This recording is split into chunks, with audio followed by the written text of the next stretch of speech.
بسم اللہ الرحمن الرحیم۔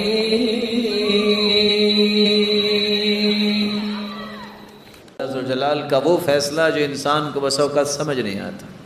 ان الرجل لیکون له عند اللہ المنزلہ، اللہ نے ایک بندے کے ایک درجہ جنت میں طے کر دیتے ہیں۔ فما يبلغها العمل، لیکن وہ عمل میں سستی دکھاتا ہے، اللہ اسے بلندیاں دینا چاہتے ہیں۔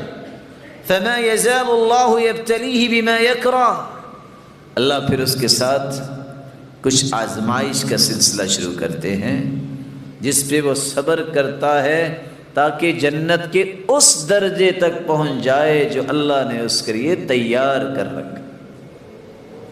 یہ اللہ کا انعام ہے، یہ تو اللہ عز و جلال کا انعام ہے۔ اور آپ یہ بات سن کے پریشان ہو جائیں گے جو رسول اللہ صلی اللہ علیہ وسلم کے صحابی بیان کر رہے ہیں۔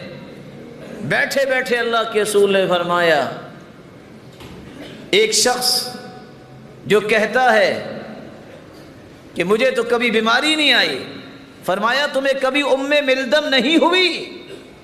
پوچھا یہ ام ملدم کیا ہوتا ہے؟ فرمایا یہ بخار ہے، انسان کی جلد میں ایسی حرارت آتی ہے کہ پورا جسم جو ہے وہ شکایت کرتا ہے، تکلیف، کہتے ہیں پوری زندگی نہیں ہوا۔ کہا آپ کو صداع بھی نہیں ہوئی؟ صداع کیا ہے؟ سر درد۔ کہا زندگی میں سر درد بھی مجھے نہیں ہوئی۔ اللہ کے رسول نے فرمایا، حدیث کے الفاظ، اٹھ جاؤ بدبخت ہو تم، پیچھے چلے جاؤ۔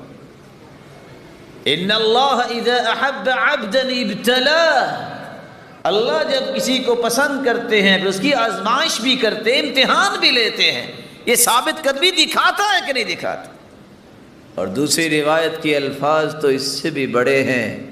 آپ نے فرمایا کسی نے جہنمی دیکھنا ہے تو اس کو دیکھ لو جس کو اللہ نے آج تک کوئی مصیبت اور بیماری دی ہی نہیں۔